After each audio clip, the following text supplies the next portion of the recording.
Hey you girls, welcome back to my channel. So I've been going back and forth with myself a lot about whether or not I even wanted to create this video, but I've decided to go for it because I believe that Isis shared her story so that it can be a cautionary tale for all women. Now this is to Isis. If this video does bother you in any way, shape or form, please email me at m.nushka@gmail.com and I will take it down.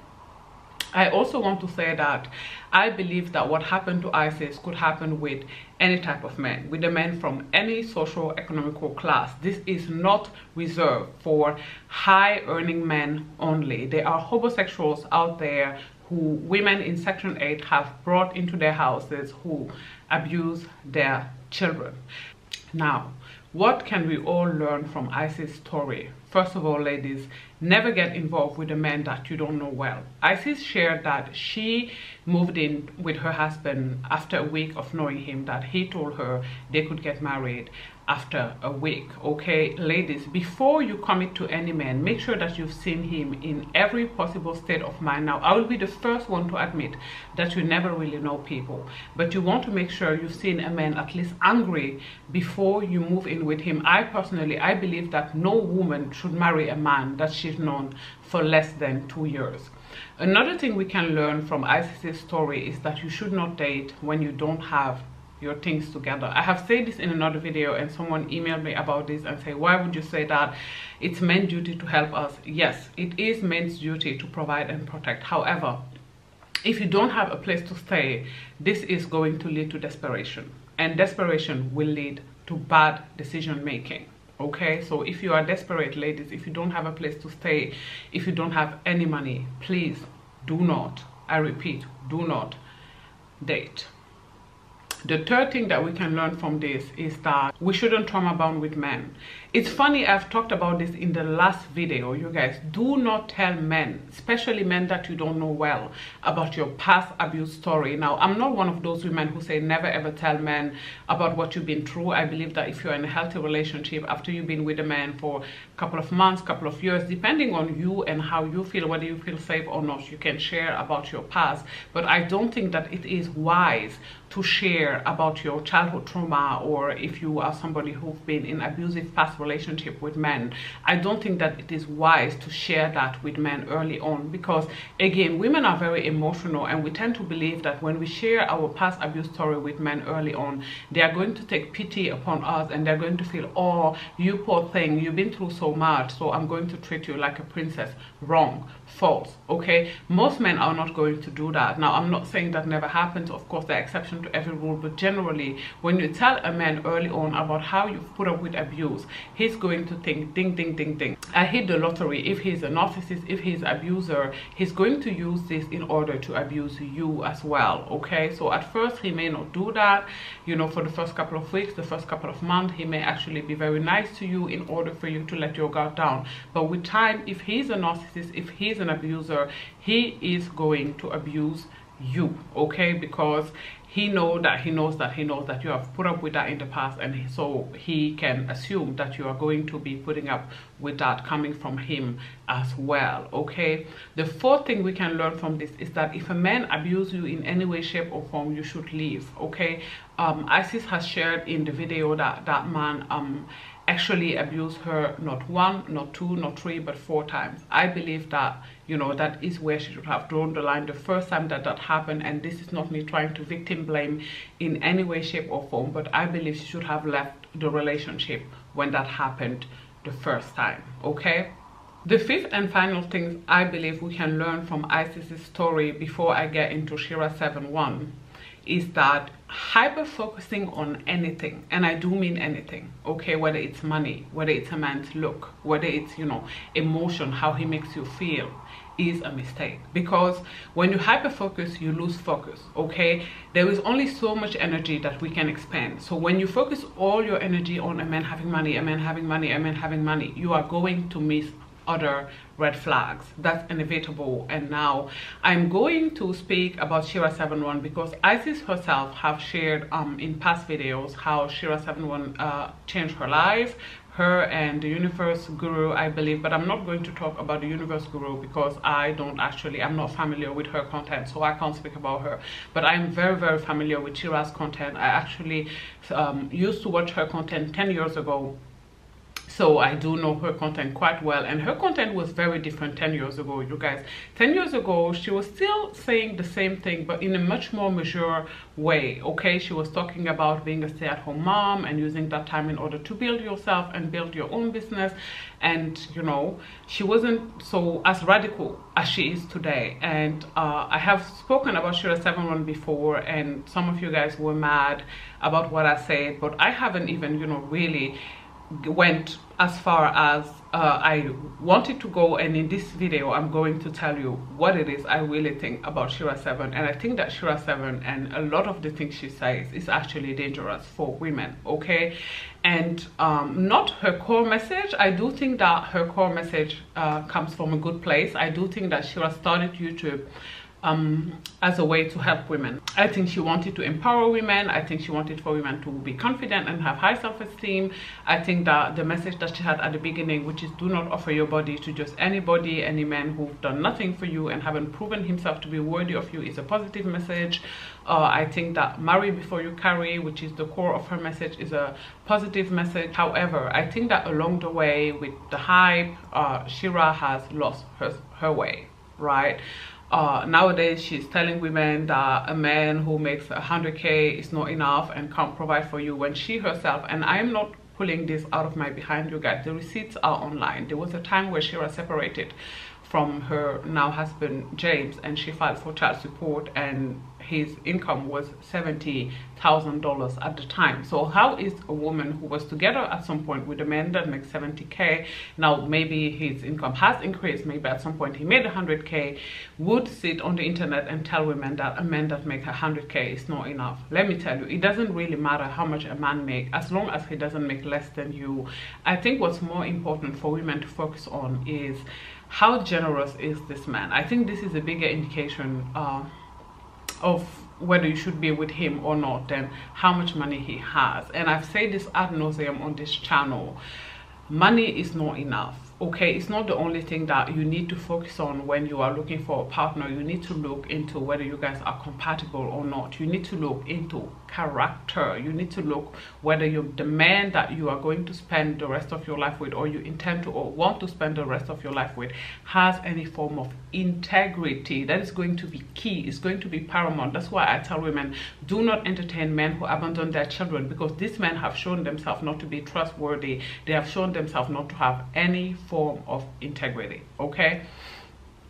Also, and I tell you guys this all the time, I personally, I do not take advice from anybody's life who I don't want, okay? And I don't want to be live on the internet for 5 hours talking about everything and anything and nothing really, and answering questions for super chats. I don't think that is not the definition that I have of a life of leisure. When I think a life of leisure, I think, you know, yacht, first class tickets, Audemars Piguets, Patek Philippe's, okay?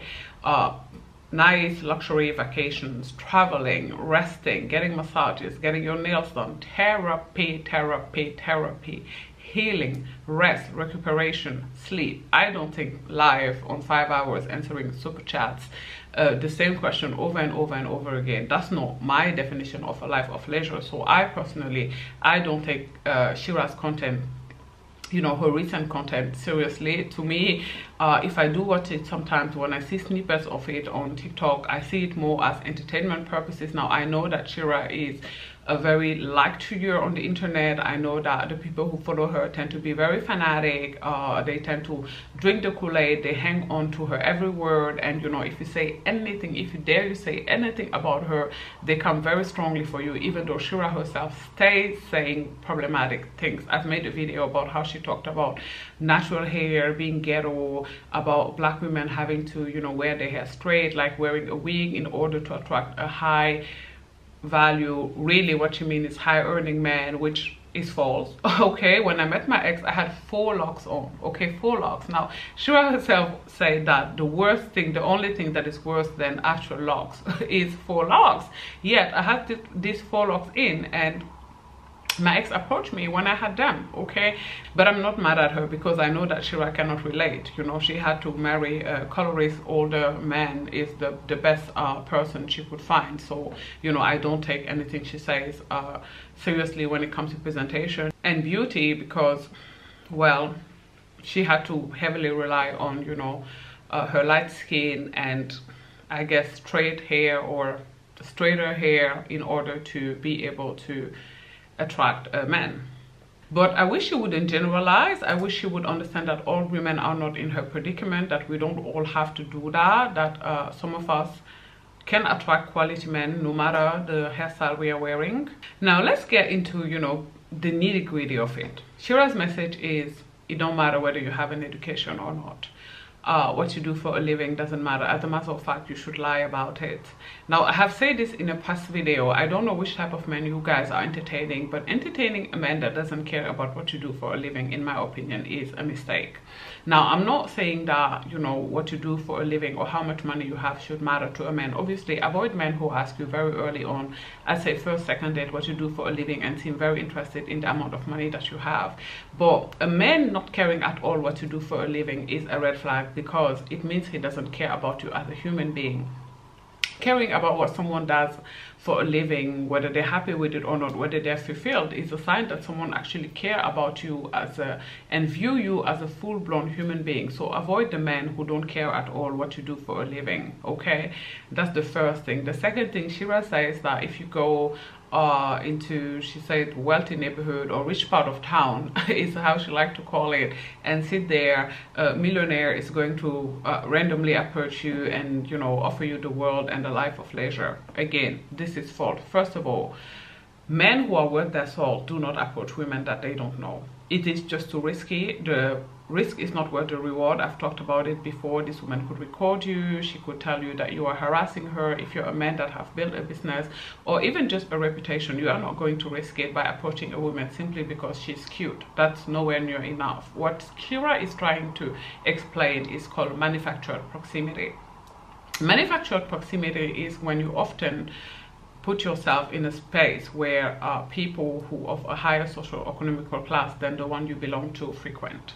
Now, first of all, if you want to do this, you shouldn't go to different places every single time you go out, because then you are not actually manufacturing any type of proximity, since the people you see once, you're never going to see ever again. So you would have to be going to the same place over and over and over again for manufactured proximity to work. And second of all, you have to have an ironclad story about why you are there, because best believe these people are very sectarian and they are not very fond of new faces, especially if they don't know what you're doing there. So if you are going to go to the same coffee shop or the same bar over and over and over again in order to try and look for a man, you better have a good story about why you are there. Okay, now let's take America as a case study, for example. Only 17% of Americans make 100K or more in a year. Out of this 17%, half of it are women, so let's say 9%. I know that 9 is half of 18, but let's just go with it because there are more high earning men than high earning women. So let's assume that there is a percent more of men that make 100K than women. If you remove the gay men, if you remove the married men, if you remove the men that don't want children, if you want children, if you remove the men that want children, if you don't want children, then you are probably left dealing with 4% of men.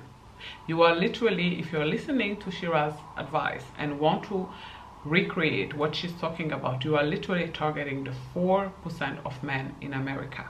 Okay, now how likely do you think that is to happen? Right, you're probably going to have to go out in this bar or this coffee shop 100 times before any man approach you. And this is actually something that I see often in the comment section of hypergamy content creators. Women talking about how they've been out many times and no one has approached them. So if you are about that life, I hope that you have the courage to go over and over and over and over again, because that is what it's going to take.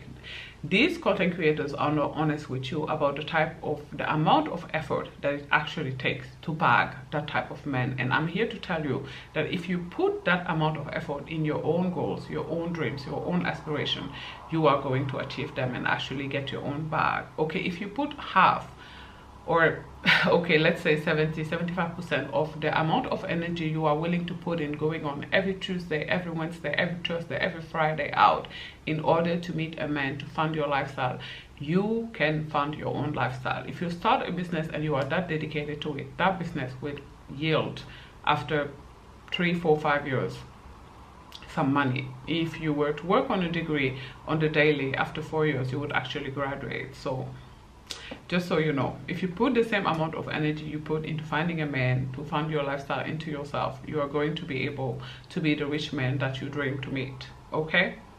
And the easiest way actually to meet a man that has means is by being a woman of means yourself, because then you are going to be able to, you know, the place that you frequent, the restaurant that you frequent, the bar that you frequent, you are going to be filled with people that have the same amount of means that you do. You know, if you only travel business and first, if you only vacation in the finest hotel, this is the easiest way to come across men with money. Okay? Another thing that Shera doesn't tell you is that being able to do what she talks about, which is sleep with a geriatric man that is 65 years old and that you are not attracted to, take a skill called dissociation. Now, the people who are able to do this are people who have experienced sexual molestation in childhood for the most part. And case in point, Isis herself have talked about having experienced that in childhood.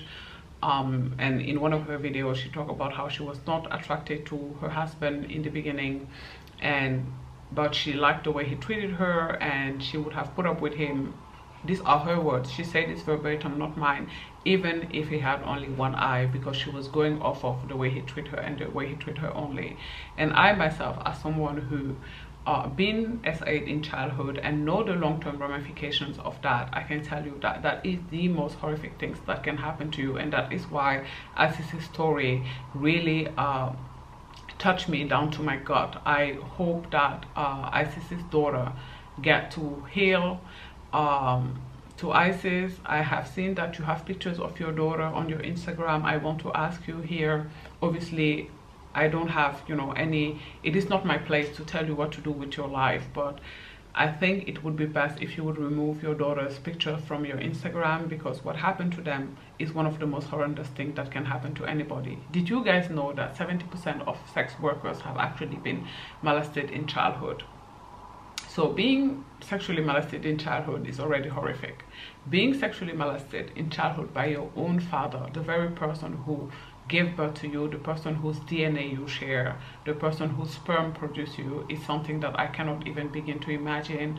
Now, I understand that these are your daughters and, you know, you're well within your right to share their story, but it is their story too. It's not only yours. And I feel like by having their faces out there, you are making a decision that perhaps they could not agree with when they grow. As they grow, the internet is forever and children are mean, and your daughters are bound to go to school and grow and hopefully heal and, you know, become, I don't know what, I hope healthy, whole, happy individuals. And I feel like by you having their faces out there attached to this story, that could possibly, they may or may not, I don't know, like that as an adult. They may or may not like that as grown up. The world knows their story before they even decided whether they wanted for the world to know it or not, whether they wanted to share it or not. But let's come back to sheraseven 1. Shera isn't married to a man that has integrity, because she herself has shared that when she met her husband, he had a wife and a girlfriend. A man that has a wife and a girlfriend and that is looking for a second girlfriend isn't a man that has any form of integrity, because cheating is a character flaw. Now, Shera in her content pushes the forgiveness of cheating, right? She does say that when your husband cheats on you, or your boyfriend or your provider man, do not leave him. She encourages you to get a car, or you know, a big item ticket out of him and stay with him. And I say, what if he then gives you HIV? What if you stay with a cheater because he gives you cars and golds and diamonds and houses, and then he end up passing on HIV to you? Would that car, whether it's even a Bentley, be worth it? Ladies, do not randomly take advice from people on the internet, not even myself. Remember that at the end of the day, you don't know these people, you don't know what they're going through, you don't know their reality, and you don't know what's happening behind closed door. I actually wouldn't be surprised if at this point Shera had way more money than her husband ever will. You know, between the courses and the donations and the channels, she has made a lot of money on the internet, and I feel that is great. She's been at it for 10 years. It is right for her to reap the benefit of her hard work. But I do feel that to whom much is given, much is asked of. And Shera has a huge amount of influence. Okay, she has 500,000 people follow her here on YouTube, and I don't know how many on TikTok. So I do feel like she should be mindful of the narratives that she's screwing out there, the advice that she's giving, because young women are being influenced. Young women are hanging out to her every word. Young women are doing exactly what she tells them to do. Young women have admitted several times in her comment section that in every situation that they are in life, they ask themselves, what would Shera do? If you have that much influence over very young women, then you should be careful what you are peddling to them. You should be careful what you are telling them. You should be careful what you are teaching them. And the last thing I'm going to say in closing of this video is that, ladies, please, please, please, please, please make sure that you always have some money of your own, right? So that you can leave if you are in a toxic relationship, if you are even in a verbally abusive relationship, even if that money is just the money that you've been able to save from what your man is giving you. So let's say you are together with this provider and he give you $2,000 every month. Instead of running to Chanel, make sure that you save some of it. Make sure you save. I say spend the $300 and even save the $1,700 every single month until you have at least 20K aside. Make sure you always have 20, 30, 50, 70, 75K stashed so that you can leave the second you feel like it. The second you feel like this man has spoken to you in a way you don't like, you can leave. If you don't have any money and you depend on a man, you are in for a rude awakening. I know that these content creators are mirroring you this fantastic life, but let me tell you something. As a woman who is 35 years old and been about this life long before Shera ever came on the internet, I can tell you that in life there is no such thing as a free lunch. Everything is going to have to be paid for, okay? Like, marry for money and you're going to have to work for every single cent. I promise you that that is the truth. I guarantee it, okay? Like, when I hear the girls say, I bring nothing to the table, I bring nothing to the table, I always laugh about it, because I say this before, there is no such thing as bringing nothing to the table. That's not a thing. You always bring something to the table. Now, I know that when the girls say they bring nothing to the table, they mean they bring intangibles to the table, they mean they bring beauty to the table, they mean they bring sex to the table. You are always bringing something to the table, right? And even if it's just your beauty, do you know how much pressure that is? Do you know how pressured you are going to be to look good every single time, every single day, so that, you know, this man doesn't leave you for the next woman, okay? And even if you do that, he could still leave you if he finds someone who is prettier than you or younger than you. It's not alive. Being objectified is not as glamorous as these girls are making it seem. Trust me, I know, okay? A person not seeing you as a full-blown human being with emotions, with mental health, with possible depression, and just, you know, seeing you as a body or a face, if you have a face card that never declines, like the girls say, is not as glamorous as these girls are telling you it is. Proof is in the pudding. Isis was dealing with, and this is not me shading you, Isis, I'm just trying to prove my point here, I'm sorry, with SA, and she was still telling you that, you know, she found a good man. She was creating this content about being the new trophy wife when she had been SA'd 4 times by that man. So the girls are not telling you everything. Women are putting up with a lot behind closed door for these Birkin bags and these Kellys and these Patek Philippe's and these Audemars Piguets. And I want to also applaud ISIS for living, because a lot of women would have stayed, and for a lot less. Like I said in the beginning of the video, there are women who took homosexual out of the street, who are into their home molesting their children, and they are staying with this man because they want to be held at night. So she did, at least she left. She did the right thing by leaving. Also, don't bring men around your kids. I don't know how many times I have to say this. I've said this a million times already. If you have children, young children, girls, boys, it don't matter. These men don't care. Do not bring them around your kids unless you know these people. Again, there's no bulletproof strategy here. There is no way to know somebody in and out. You know, we've seen this with the story of the lady in France whose own husband was advertising her, unbeknownst to her, to men online. Hundreds of men have come and RAPE this woman without her knowing, and if it wasn't for the fact that he was at a supermarket looking underneath the skirt of some little girl, probably she would have died without finding out. The police looked into his computer and found out that, again, these were men from all socioeconomic class.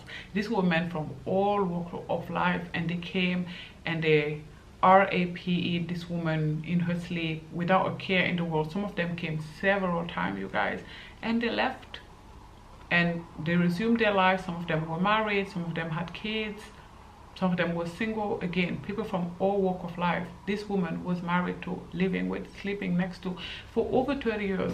The sickest of sickos, a pedo. He said that the only reason he didn't actually molest his own daughter is because he wasn't attracted to her. This is the men that are out there, ladies. So please, don't bring men that you met, wherever you met them, around your kids unless you've known them for at least 4 months. I'd say 6 months, but at least 4 months. And when you bring them around your kids, watch them. Don't leave your children unattended with them. Put cameras in your house. There's someone in the comment section of ISIS who wrote that she had the electronic lock on her daughter's door. Do anything, because the out here is crazy. We are dealing with mental men who are mental. So protect yourself, ladies, at all costs. Do whatever you can think of. Do whatever needs to be done. Protect your girls, protect your boys, protect your kids. So yeah, I hope this video helps somebody, anybody. In closing, I'm going to tell you what I say all the time on this channel. Most men are not worth partnering. When I say this, people say, oh, don't say that, you're manifesting that. No, I'm not. In a patriarchal society, most men are not worth partnering, whether they got some money or not. I said this in the Diddy video. High earning is not the same thing as high value. Most men are not high value. High earning men are included in that. Diddy is a high earning man, yet he is not a high value man. You guys seen how he treated Casey as if she was a trash bag. Drugged the girl through this hotel lobby or whatever it was, the corridor of some etage of it. I don't know. I don't care. I'm here to tell you, be mindful.